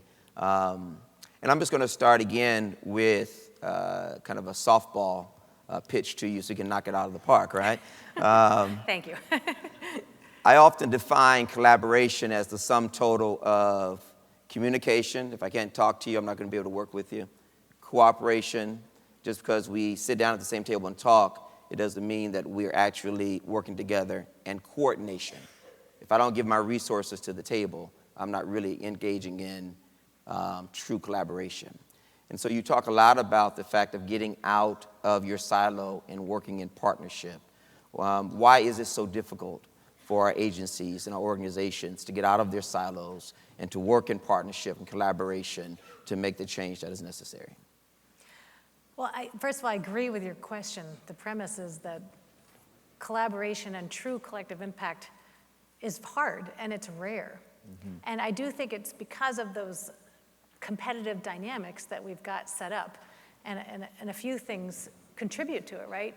Our donors, if you're getting private philanthropy, they're looking to kind of pick winners and losers. Mm-hmm. So they want to figure out that this program or this intervention is the best, right? And government contract process is similar.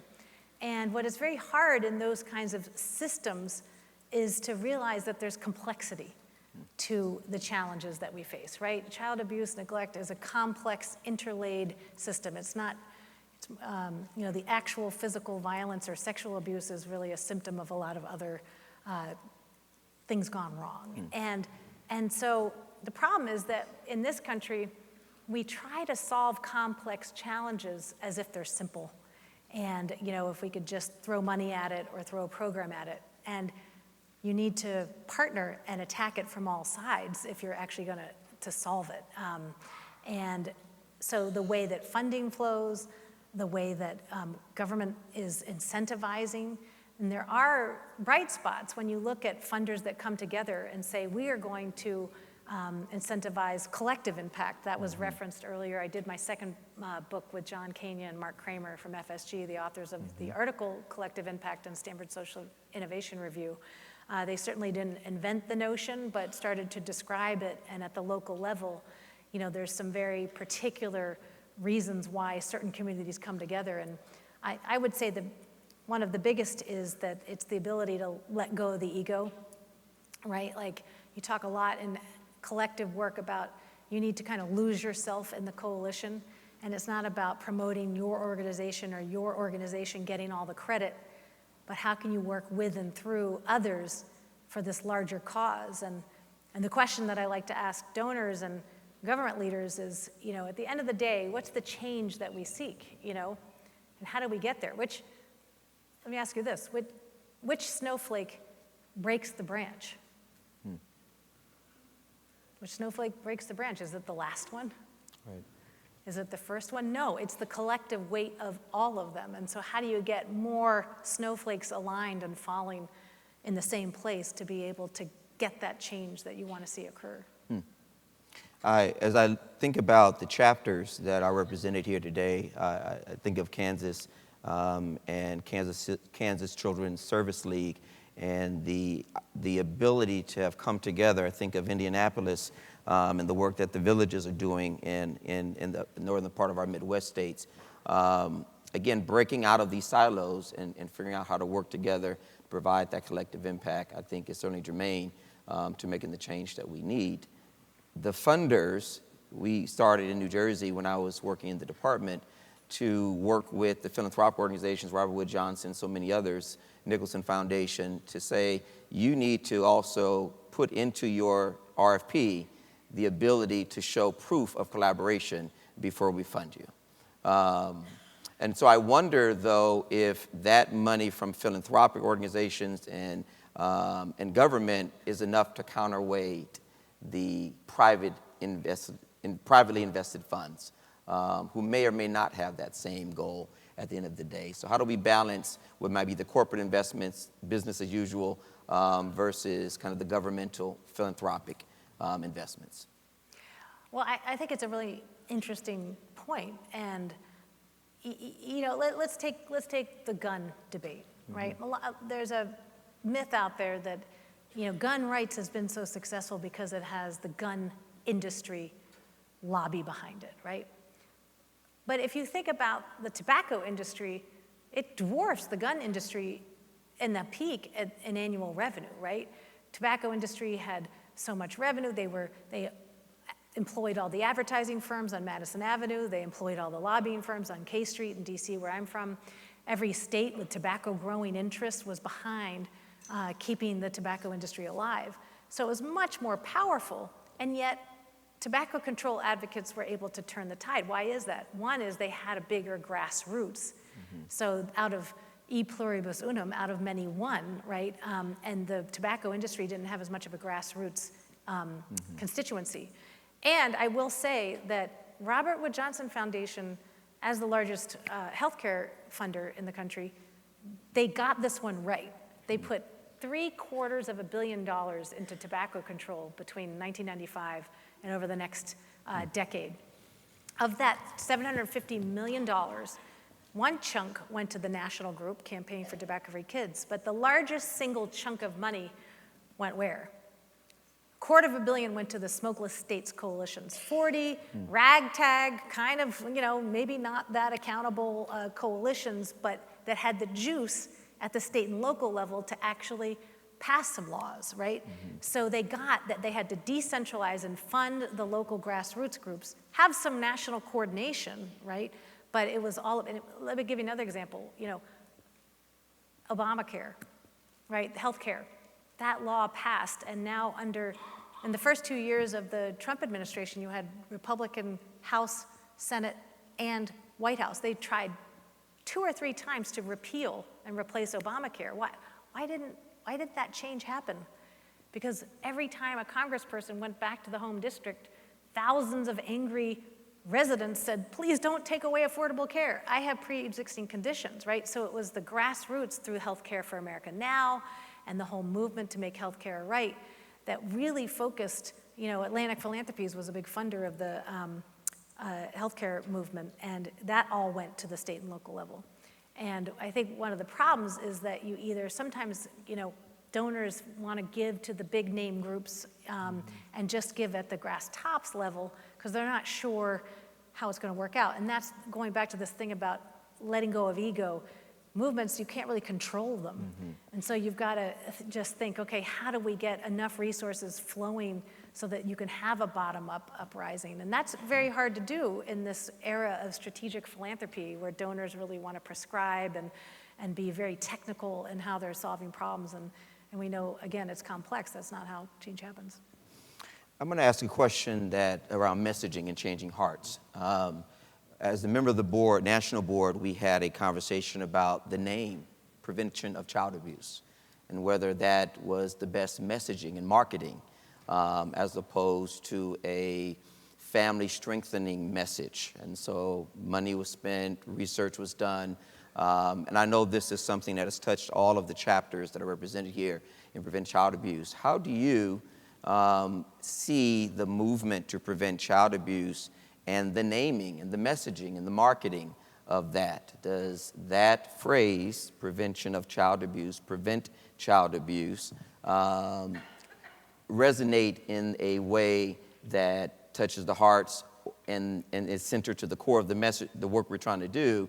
Or do you see this notion of a different framing of how to prevent child abuse from a family strengthening perspective? I'm interested in your thoughts around marketing and messaging of the work we're doing. Wow, okay, that's a big one. Let me first say that the highest impact nonprofit and advocacy groups are impactful even if they're not masters of marketing. So, I would focus less on the name of your organization and more on the messages and campaigns that you're going to put your resources and get your partners behind, right? And that's where you want to put a lot of that research and money into the social marketing, understanding your audiences. Whose behavior are really trying to change? Is it legislators and policymakers? So the messages that you use to talk to them is going to be very different than the messages that you use to talk to the perpetrators, right, of violence. And that was a really big lesson coming out of the gay marriage movement. Evan Wolfson, the founder of Freedom to Marry, talks about how they got a lot of flack from a lot of the advocacy groups in the movement when they started putting out these videos of married moms or the straight uncle telling the story of how he came around to his nephew, wanting to get married, who was gay. And they said, why aren't we in the video? We're the oppressed. We're the ones that have been discriminated against. The gay people. Why aren't the gay couples in this video? And Evan said, do you want to win or you want to be right? Right? Like we need to put people that we're trying to change the opinion of straight peoples on this issue. So we need to put straight people who that they will first listen to and then maybe be open to a different way of thinking. And it sounds very mercenary, but I think of Raul Yazagirre, the long-standing leader of Unidos, who used to be National Council La Raza, who I got to know from interviewing in my first book, Forces for Good. And he always talked about when we're advocating for issues around immigration or Latino access to benefits and protections, we'd find our white guy, our token white guy to go on CNN and talk to mainstream America and share the messages that we want to work, right? We want to be part of this society. But if you put a brown person up there that there's all these negative stereotypes around, they're not even going to be open to hearing the first word. And again, the really effective advocates, they want to win, not be the one on TV. They want to win, not be the one in the video. And so you got to figure out what are the messages and who are the messengers, going back to Catmageddon. If you want kids not to smoke, put a cat in front of them. And that's kind of counterintuitive, but it works, right? So, you raised the issue of who leads in the conversation. I want to go back to your earlier statement around the research that you did for this book, perhaps not looking at movements like the Civil Rights Movement or the Equal Rights Movement before a certain year. And I guess my question is, how do you balance the 10-10-10-20 principle, kind of which is a states' rights kind of agenda, with what I would suggest is a federalist agenda in which the civil rights movement probably wouldn't have won had there not been some federal involvement to desegregate public schools and or to deal with interstate commerce that led to opportunities to sit at certain lunch counters. How do I balance this notion of the 10-10-10-20 versus the federalist notion that at some point some movements do need, I should say, the involvement of central government? Absolutely. I mean, the answer is both and, right? It's not, I think the mistake that some movement leaders make is try and just have a national or federal campaign. And for many years, this was the main focus of the gun control movement, with being in Washington, D.C., getting commitments from policymakers.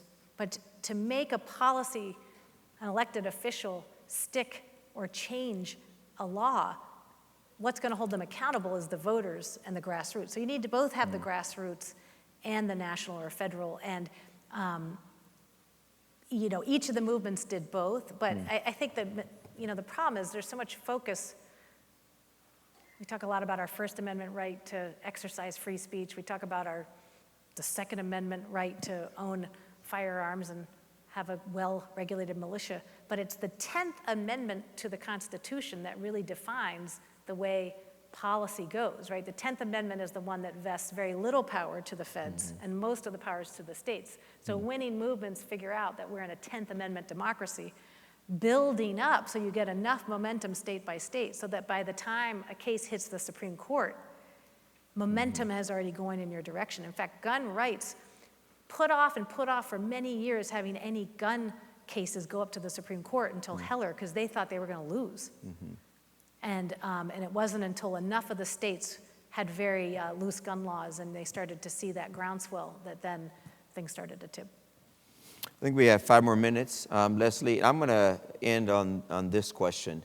Saul Alinsky and a number of the kind of community-based organizing efforts that his life spawned, PICO, Gamaliel, Industrial Areas Foundations, a number of those other grassroots community-based organizing entities. One of their principles is agitate, agitate, agitate.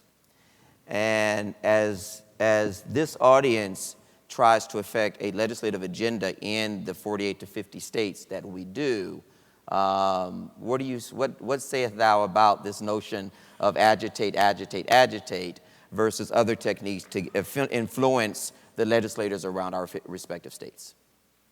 I think you got to do it all. Every tool in the toolkit. There's a great quote in Forces for Good, from Environmental Defense Fund, which has been very effective on environment. They say if we need to, sue them, we'll sue them. If we got to go to Capitol Hill and march or lobby, we'll go to Capitol Hill. If we need to partner with companies and that's a way to get progress, we will do whatever it takes to advance our cause. And I think the North Star for all of you should be, what is the impact that you seek in the world? Bill Novelli has this adage from his work at AARP for many years: no permanent friends, no permanent enemies, just permanent interests, right? So what is in the interest of the vulnerable young people you're trying to protect? And then if you need to march, march. If you need to partner, partner. If you need to get companies on your side or you need to go protest a company that's enabling some sort of behavior, use every tool in your toolkit to advance your cause.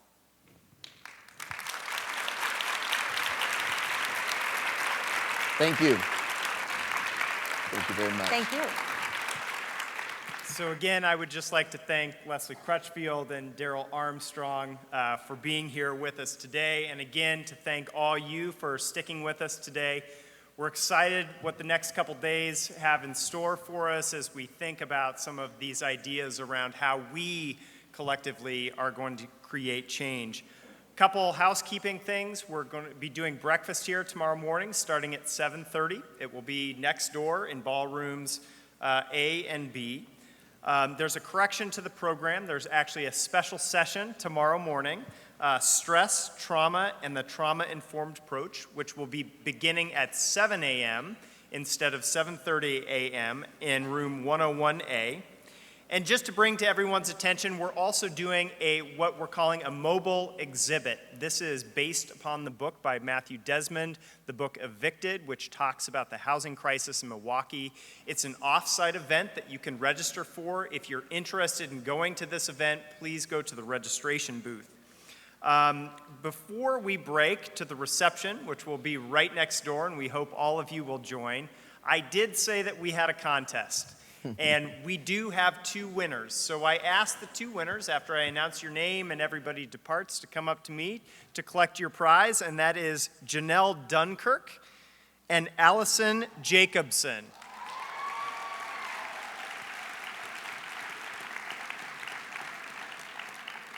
So thank you everyone for being here, and please join us next door for our reception.